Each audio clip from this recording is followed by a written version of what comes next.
just get comfortable in whatever seat that you're in.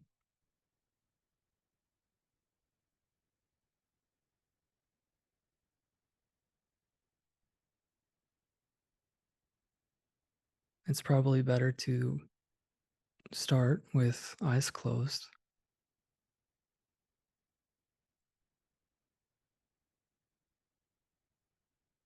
and just take a few deep breaths just to settle into this space.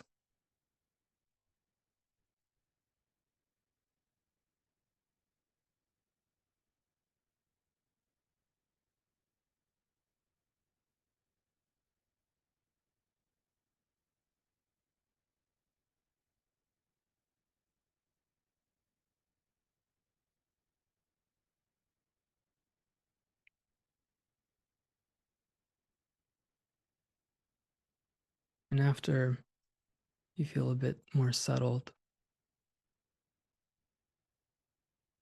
the body should feel a bit more relaxed, or if it doesn't feel relaxed, just notice that there's tension.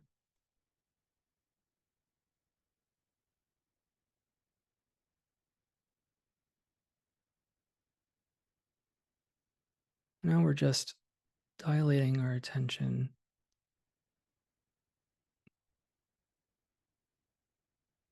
to notice this present sense of spacious aliveness.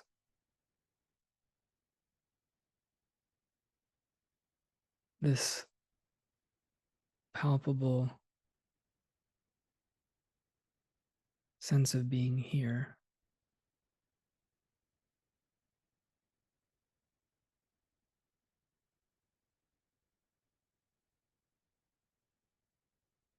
Can feel like a tingling in the hands,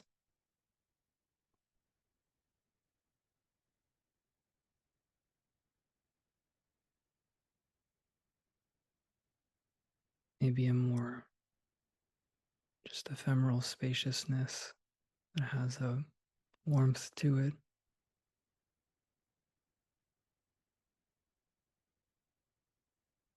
There are different ways that people find it most natural to notice. So, whatever works for you.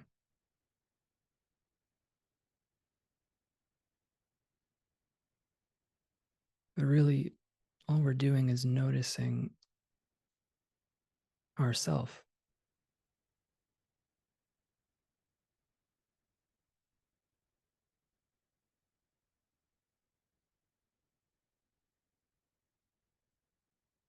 We're just noticing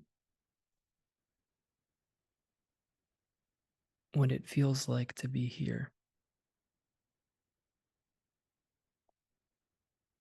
what it feels like to exist.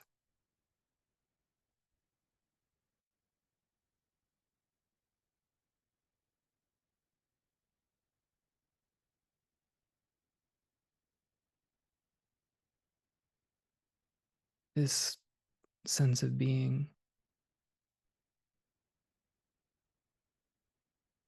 doesn't require thought to be noticed.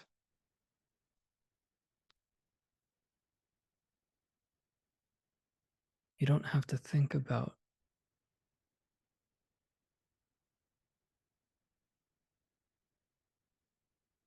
existing.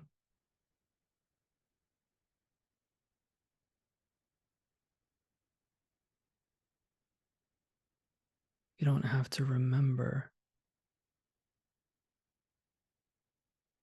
the sense of being.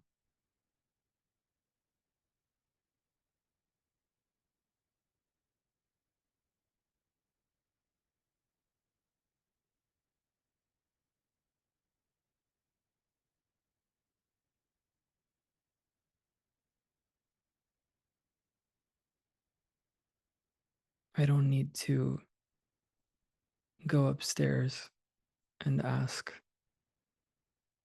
one of my roommates to come down here on the Zoom call and verify if we're alive or not. It's obvious.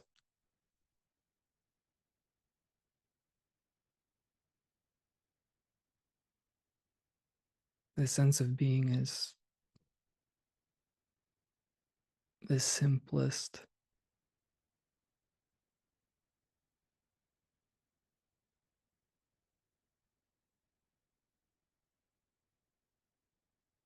matter of fact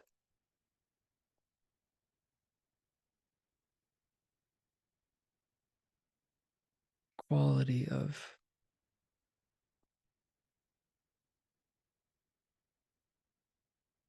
what we call life.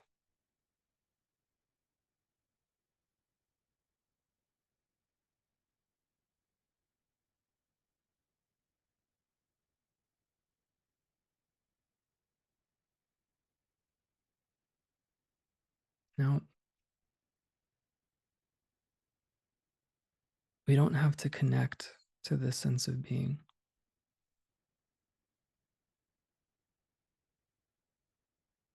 It may feel like we're noticing it, and that's true. We're noticing the sense of being. But even if we're not attentively noticing the sense of being, it's already here.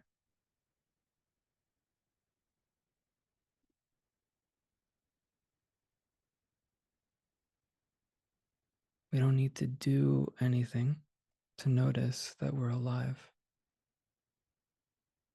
that there's aliveness here. Just notice.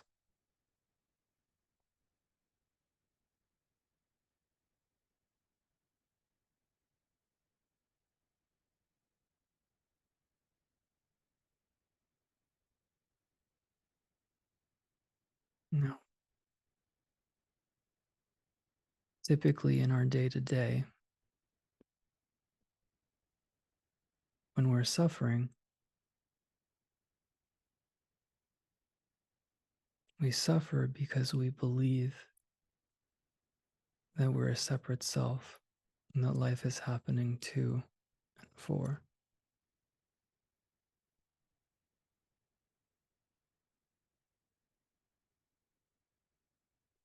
Most often, that expresses as resistance, and we identify with that resistance. This should be different. This sensation should go away. There should be more of this sensation. This sensation should change. The noise of life should be quieter. The noise of the mind should be quieter.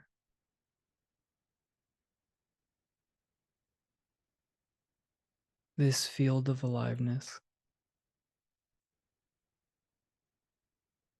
that all appearances are made of and appearing within should be different, should be better, should change, so that I, this fragment of experience, can feel better,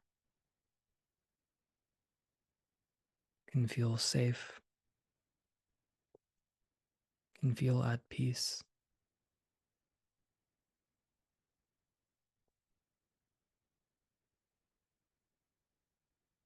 Can feel happy, can feel confident, whatever it says.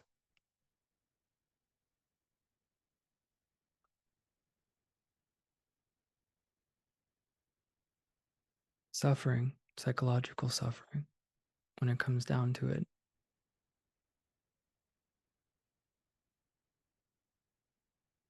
is that this sense of being that we are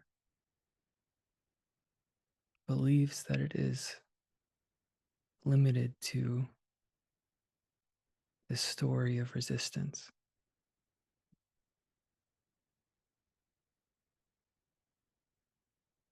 this separate self that life is happening to.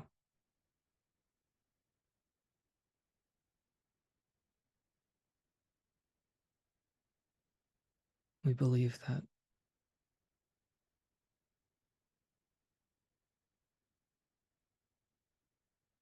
we are something experiencing something else. We're over here and life is out there.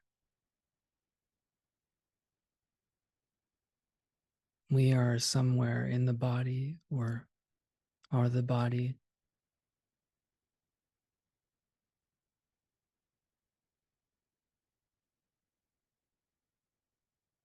And life and its ever changing qualities, ever changing stories, ever changing events and textures are happening to us. And we need to control how life appears. Isn't that how we often feel in those moments of suffering?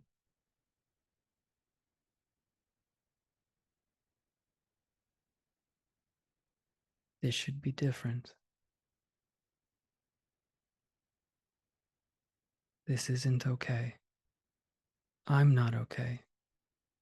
I should be different.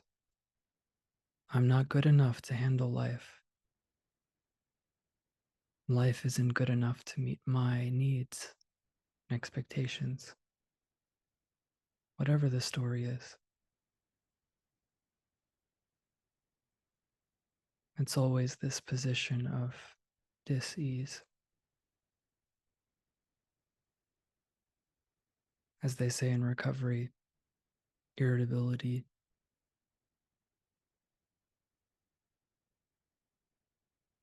and discontent, and restlessness. Always trying to change and manage the life that's happening to us as a separate self. And so, one of the ways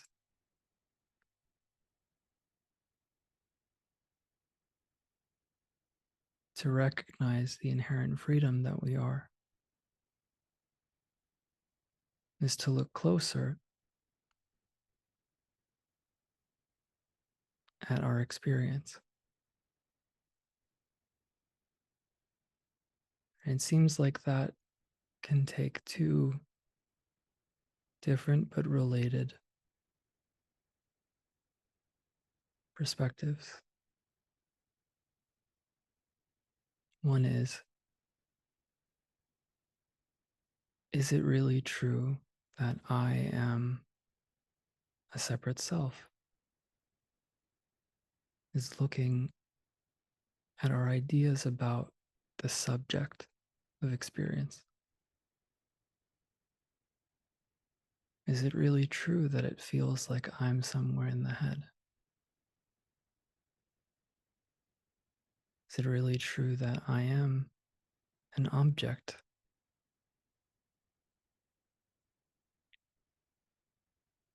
Is it really true that I'm the body? Is it really true that I'm the mind?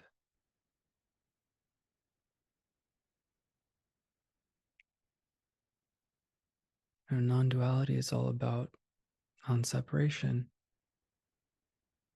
There not being duality, not two. That's what non duality means. There's only one thing going on. So, since there's only one thing going on, is it really true that what you are is a separate self, that the one thing going on is happening too?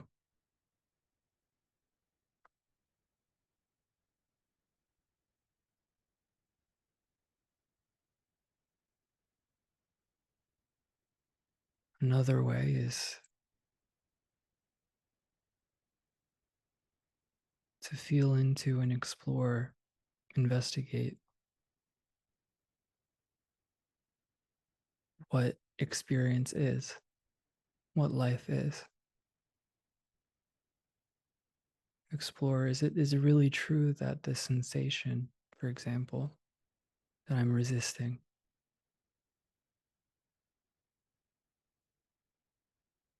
is what I think it is? For example, there's a sensation in what I could call the chest.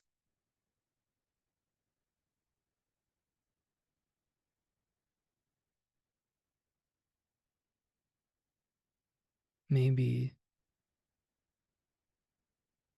prior to investigation, that sensation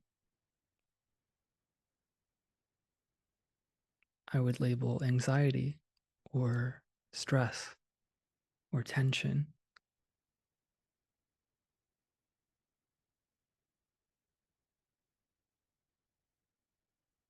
Is it really true that that's what it is?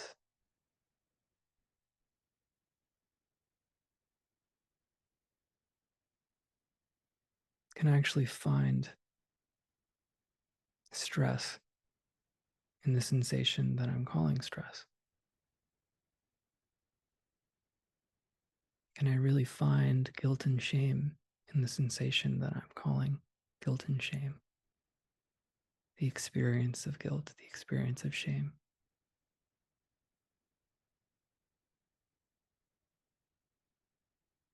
Asking the question, what is this really? Is it really true that this experience, whatever it is overwhelming? Is it really true that it's too much? Is it really true that it should change? If all of those ideas of why it should be resisted are based on ideas of what the sensation is, but what the sensation is, what we're calling sensation, it can't actually be described as stress, contraction, denseness, whatever it is.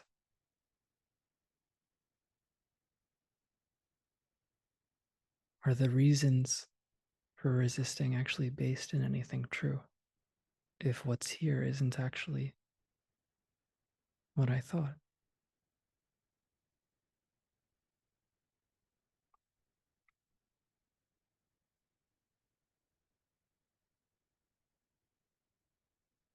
So, suffering is always caused by knowing what's going on here and being the knower of that. I know that I'm Boh, and because I know that I'm Boh, I know what's happening, and I know it should be different. I know that I'm on a Zoom call. I know that I'm in a meeting. I know that it's Wednesday. I know that I'm in Pennsylvania. I know that it's cold in this room, and I know that it should be different. All these ideas.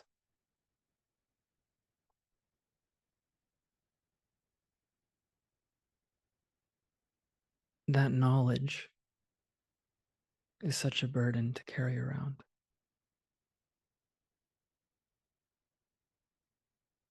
That's why it feels heavy. That's why it hurts.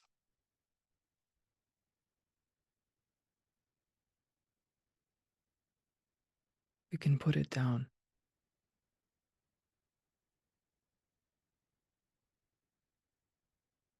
We can just notice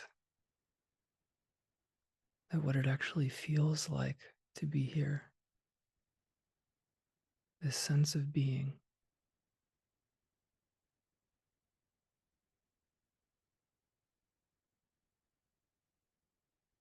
The sense of being is inherently free from all of these ideas about life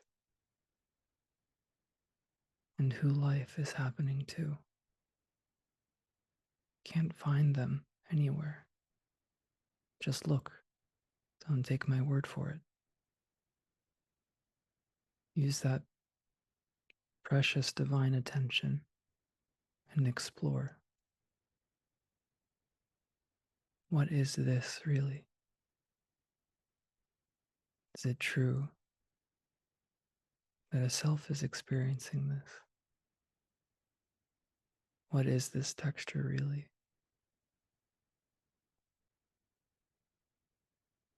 Is the sense of someone the same thing as the truth of someone?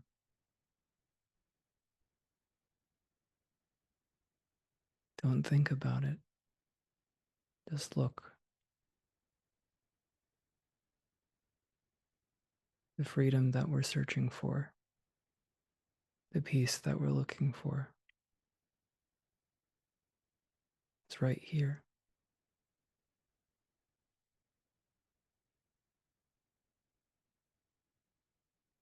We just have to look with ignorant eyes.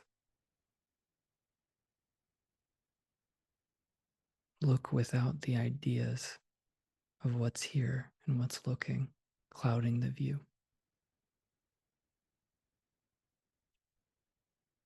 So,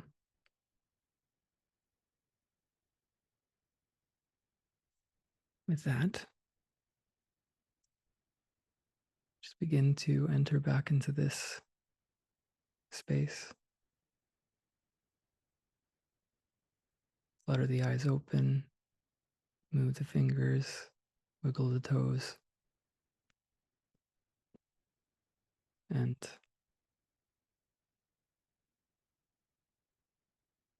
meet this with fresh eyes.